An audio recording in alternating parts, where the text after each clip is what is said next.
Čitanje Svetog Evanđelja po Mateju. U ono vrijeme, jedan od 12-torice, zvan Juda Iškariotski, pođe glavarima svećeničkim i reče: što ćete mi dati i ja ću vam ga predati. A oni mu odmjeriše 30 srebrnjaka. Od tada je tražio priliku da ga preda.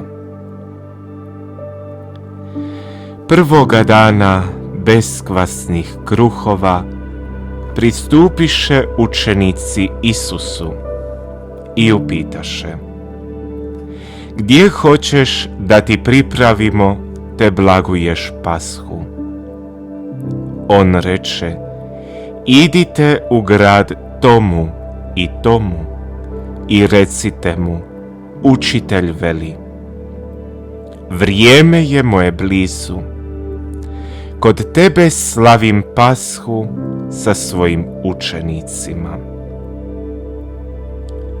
I učine učenici kako im naredi Isus i priprave Pashu. Uvečer bijaše Isus za stolom s 12-toricom. I dok su blagovali reče: zaista kažem vam, jedan će me od vas izdati. Silno ožalošćeni stanu mu jedan za drugim govoriti: da nisam ja, Gospodine.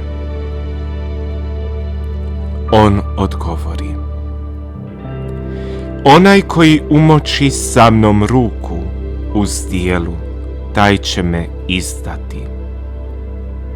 Sin čovječji istina odlazi, kako je o njemu pisano, ali jao čovjeku onomu koji predaje Sina čovječjega. Tomu bi čovjeku bolje bilo da se ni rodio nije. A Juda izdajnik prihvati i reče: da nisam ja, učitelju. Reče mu: ti kaza.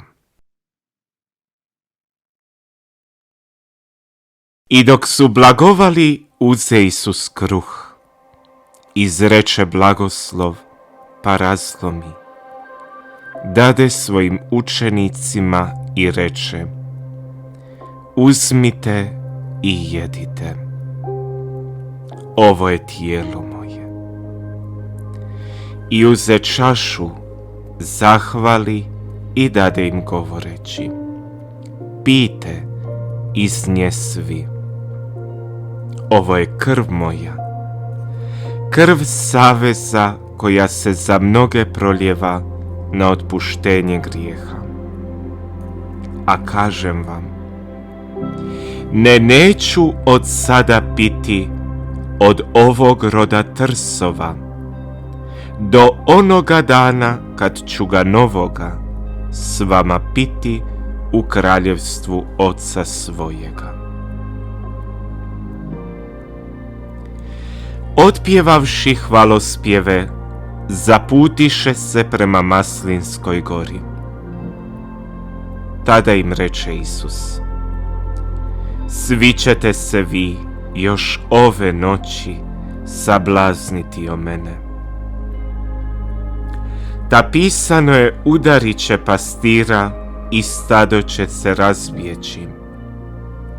Ali kad uskrsnem, ići ću pred vama u Galileju. Na to će mu Petar: ako se i svi sablazne od tebe, ja se nikada neću. Reče mu Isus: zaista kažem ti, još ove noći prije nego li se pijetao oglasi, 3 put ćeš me zatajiti. kaže mu Petar, bude li trebalo i umrijeti s tobom, ne, neću te zatajiti. Tako rekoše i svi učenici. Tada dođe Isus s njima u predio zvan Getsemani i kaže učenicima, sjednite ovdje, dok ja odem onamo pomoliti se. I povede sa sobom Petra i oba sina Zebedejeva. Spopade ga žalost i tjeskoba. Tada im reče, duša mi je na smrt žalosna. Ostanite ovdje i bdite sa mnom. I ode malo dalje, pade ničice moleći, Oče moj, ako je moguće neka me mimoiđe ova čaša, ali ne kako ja hoću, nego kako hoćeš ti. I dođe učenicima i nađe ih pozaspale, pa reče Petru, tako, zar niste mogli 1 sat probdjeti sa mnom? Bdite i molite da ne padnete u napast. Duh je istina voljan, no tijelo je slabo. Opet po drugi put ode i pomoli se, Oče moj, ako nije moguće da me čaša mine, da je ne pijem, budi volja tvoja. I ponovno dođe i nađe ih pozaspale. Oči im se sklapale. Opet ih ostavi, pođe i pomoli se po 3. put, ponavljajući iste riječi. Tada dođe učenicima i reče im, samo spavajte i počivajte. Evo približio se čas. Sin čovječji predaje se u ruke grešničke. Ustanite, hajdemo. Evo približio se moj izdajica. Dok je on još govorio, gle dođe Juda, jedan od 12-torice, i s njime silna svjetina s mačevima i toljagama, poslana od glavara svećeničkih i starješina narodnih. A izdajica im dao znak, koga poljubim, taj je. Njega uhvatite. I odmah pristupi Isusu i reče, zdravo, učitelju, i poljubi ga. A Isus mu reče, prijatelju, zašto ti ovdje? Tada pristupe, podignu ruke na Isusa i uhvate ga. I gle, jedan od onih koji bijahu s Isusom, maši se rukom, trgnu mač, udari slugu velikoga svećenika i odsječe mu uho. Kaže mu tada Isus, vrati mač na njegovo mjesto, jer svi koji se mača lačaju, od mača i ginu. Ili zar misliš da ja ne mogu zamoliti Oca svojega i eto umah uzame više od 12 legija anđela? No kako bi se onda ispunila pisma, da tako mora biti? U taj čas reče Isus svjetini, kao na razbojnika iziđoste s mačevima i toljagama, da me uhvatite. Danomice sjeđah u hramu naučavajući i ne uhvatiste me. A sve se to dogodilo da se ispune pisma proročka. Tada ga svi učenici ostave i pobjegnu.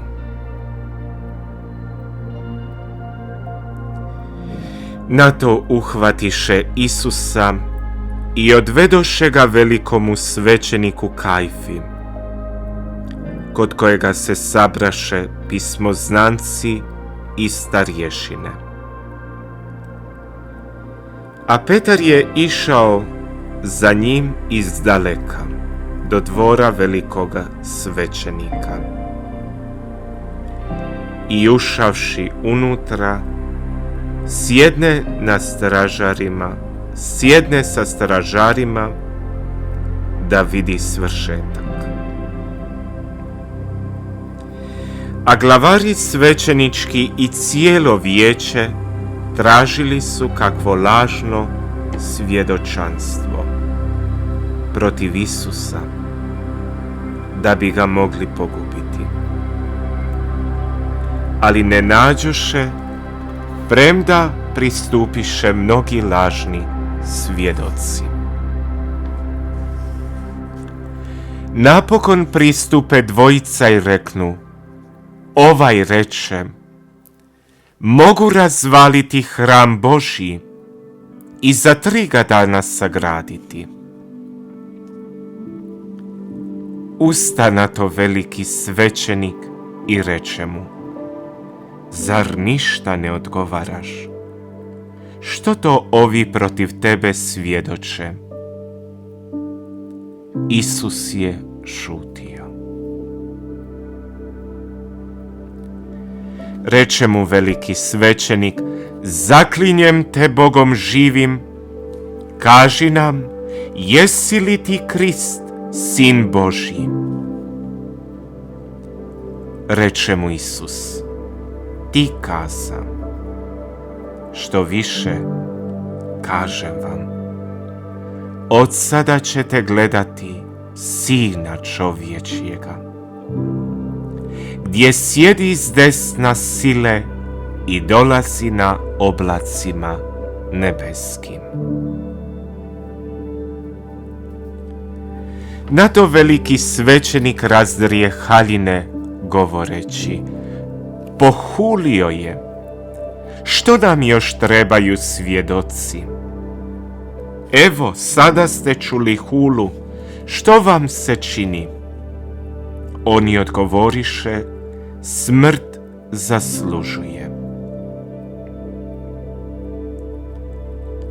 Tada su mu pljuvali u lice i udarali ga, a drugi ga pljuskali govoreći: proreci nam, Kriste, ko te udario.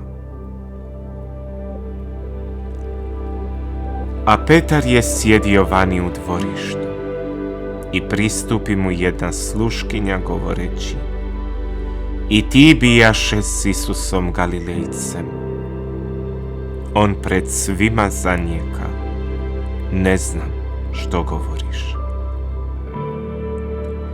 Kad iziđe u predvorje, spazi ga druga i kaže nazočnima: ovaj bijaše s Isusom Nazarečaninom. On opet zanijeka sa zakletvom: ne znam toga čovjeka. Malo zatim nazočni pristupiše Petru i rekoše: doista, i ti si od njih, ta govor te tvoj izdaje. On se tada stane zaklinjati i preklinjati: ne znam toga čovjeka. I odmah se oglasi pijetao. I spomenu se Petar riječi koju mu Isus reče prije nego se pijetao oglasi: 3 put ćeš me zatajiti. i iziđe te gorko zaplaka. A kad objutri svi su glavari svećenički starješine narodne održali vijećanje protiv Isusa da ga pogube. I svezana ga odveli i predali upravitelju Pilatu. Kada Juda, njegov izdajica, vidje da je Isus osuđen, pokaja se i vrati 30 srebrnjaka glavarima svećeničkim i starješinama govoreći: sagriješih predavši krv nedužnu. Odgovoriše: što se to nas tiče, to je tvoja stvar. I bacivši srebrnjake u hram, ode te se objesi. Glavari svećenički uzeše srebrnjake i rekoše: nije dopušteno staviti ih u hramsku riznicu, jesu krvarina. Posavjetuju se i kupe za njih lončarovu njivu za ukop stranaca. Stoga se ona njiva zove krvava njiva sve do danas. Tada se ispuni što je rečeno po proroku Jeremiji: uzeše 30 srebrnjaka, cijenu neprocijenjivoga kojega procijeniše sinovi Izraelovi, i dadoše ih za njivu lončarovu, kako im naredi Gospodin. Dovedoše dakle Isusa pred upravitelja. Upita ga upravitelj: ti li si kralj židovski? On odgovori: ti kažeš. I dok su ga glavari svećenički i starješine narodne optuživale, ništa nije odgovarao. Tada mu reče Pilat: ne čuješ li što sve protiv tebe svjedoče? I ne odgovori mu ni na jednu riječ, te se upravitelj silno čudio. A o blagdanu upravitelj je običavao svjetini pustiti jednoga uznika, koga bi već htjeli. Tada upravo bijaše u njih poznati uznik zvani Baraba. Kad se dakle sabraše, reče im Pilat: koga hoćete da vam pustim, Barabu ili Isusa, koji se zove Krist? Znao je doista da ga predadoše iz zavisti. Dok je sjedio na sudačkoj stolici, poruči mu njegova žena: mani se ti onoga pravednika, jer sam danas u snu mnogo pretrpjela zbog njega. Međutim, glavari svećenički i starješine nagovore svjetinu da zaište Barabu, a Isus da se pogubi. Upita ih dakle upravitelj: kojega od ove dvojice hoćete da vam pustim? A oni rekoše: Barabu. Kaže im Pilat: što dakle da učinim s Isusom, koji se zove Krist? Oni će neka se razapne. A on upita: a što je zla učinio? Vikahu još jače: neka se razapne. Kad Pilat vidje da ništa ne koristi, nego da biva sve veći metež, uzme vodu i opere ruke pred svjetinom govoreći: nevin sam od krvi ove, vi se pazite. Sav narod na to odvrati, krv njegova na nas i na djecu našu. Tada im pusti Barabu, a Isusa izbičevana preda da se razapne. Onda vojnici upraviteljevi uvedoše Isusa u dvor upraviteljev i skupiše oko njega cijelu četu. Svukoše ga, pa zaogrnuše skrletnim plaštem.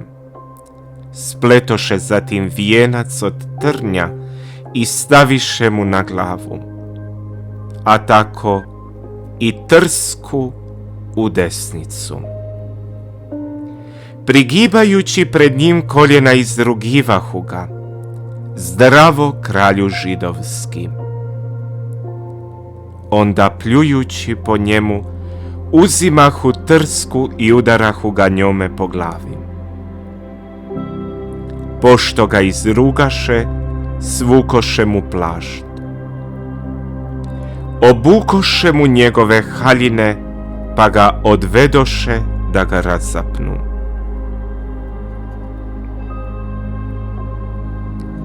Izlazeći, nađu nekoga čovjeka Cirenca, imenom Šimuna, i prisile ga da mu ponese križ.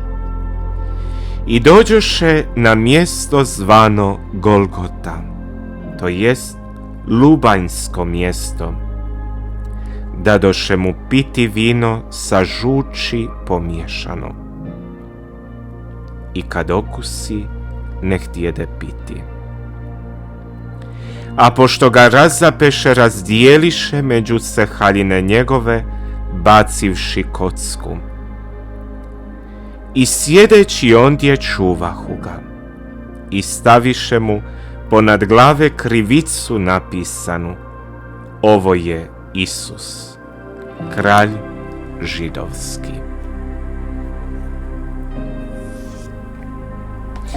Tada razapeše s njime dva razbojnika, jednoga s desna, drugoga s lijeva. A prolaznici su ga pogrđivali mašući glavama: Ti koji razvaljuješ hram i za 3 ga dana sagradiš, spasi sam sebe. Ako si sin Božji, siđi s križa. Slično i glavari svećenički s pismoznancima i starješinama rugajući se govorahu: Druge je spasio, sebe ne može spasiti. Kralj je Izraelov. Neka sada siđe s križa, pa ćemo povjerovati u nj. Uzdao se u Boga. Neka ga sad izbavi ako mu omilje. Da govorio je sin sam Božji. Tako ga vrijeđahu i s njim raspeti razbojnici.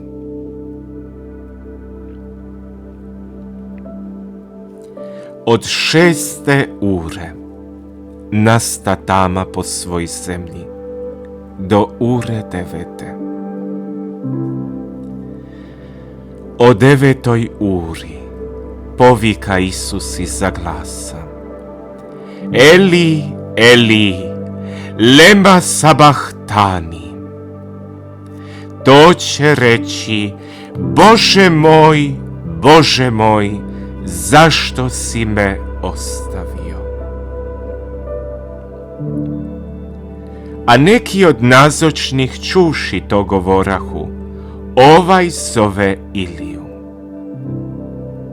I odmah pritrča jedan od njih, uze spužvu, natopi je octom, natakne na trsku i pruži mu piti. A ostali rekoše: Pusti da vidimo hoće li doći Ilija da ga spasi. A Isus opet povika iza glasa i ispusti duh.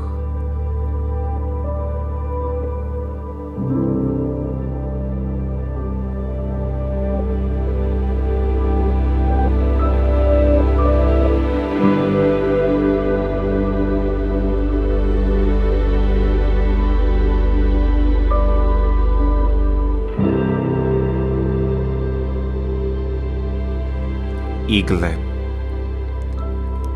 zavjesa se hramska razdrije odozgor do dolje, nadvoje.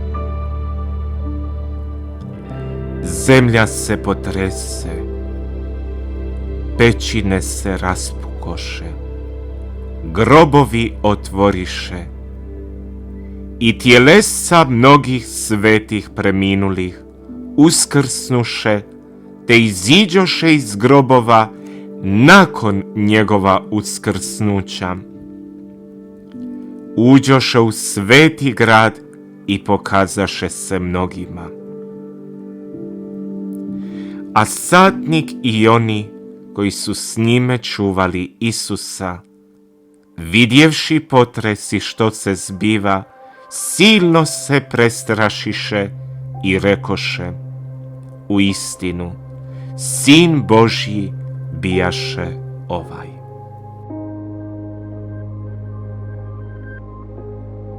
A bijahu ondje izdaleka promatrahu mnoge žene, što su iz Galileje išle za Isusom, poslužujući mu. Među njima Marija Magdalena i Marija Jakovljeva i Josipova majka i majka sinova Zebedejevih. Uvečer dođe neki bogat čovjek iz Arimateje imenom Josip, koji sam bijaše učenik Isusov. I pristupi Pilatu i zaiska tijelo Isusovo.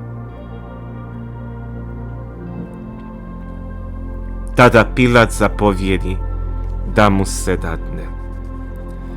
Josip uze tijelo, povi ga u čisto platno i položi u svoj novi grob, koji bijaše isklesao u stijeni.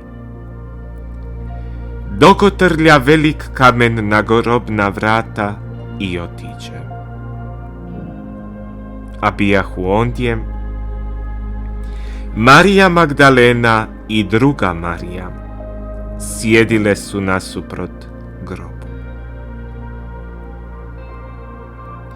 Sutradan, to jest dan nakon priprave, sabraše se glavari svećenički i farizej kod Pilata, te mu rekoše: Gospodaru, sjedi smo se da onaj varalica još za života kaza, nakon 3 dana uskrsnuću. Zapovjedi dakle da se grob osigura sve do 3. dana, da ne bi možda došli njegovi učenici, ukrali ga pa rekli narodu: uskrsnuo je od mrtvih. I bit će posljednja prijevara gora od prve. Reče im Pilat: imate stražu, idite i osigurajte kako znate. Na to oni odu i osiguraju grob, zapečate kamen i postave stražu.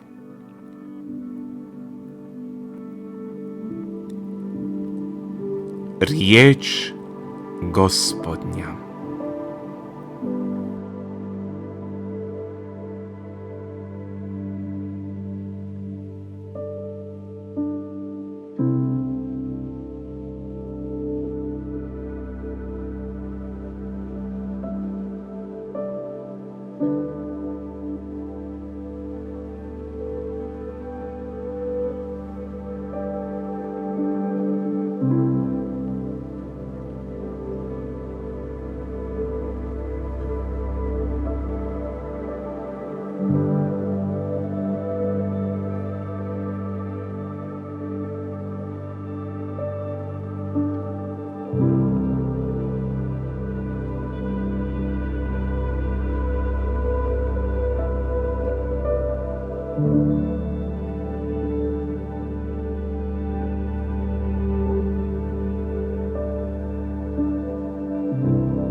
pijetao.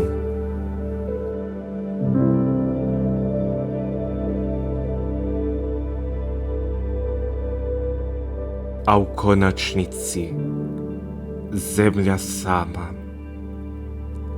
zavjesa hramska, pećine, grobovi, mrtvi, preminuli, ma sve to, predragi u Kristu, svjedoči o veličini Isusa Krista kao Sina Božjega. Pitanje je, vjeruješ li u njega ili ne vjeruješ? Želiš li mu se predati ili ne želiš? Križ, preplavljen krvlju, ništa im to nije značilo. I u konačnici, koliko se izruguju, koliko se nakon svega toga nesavjesni, zatupljeni svojim ugledom, svojom vanjštinom, svojim ludilom, ti glavari, farizeji, pismoznanci,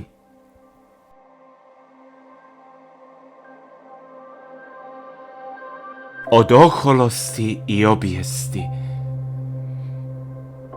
oni su udarili u kamen zaglavni. Sve se dogodilo kako je rekao. Nije li jedinstveno to kad je Petar začuo pijetla, sjetio se Isusovih riječi, izišao i gorko zaplakao. Evo pokajanja. Juda se pokajao, da, ali nije se Isusu vratio, objesio se, otišao je u svoju dimenziju neku smrti.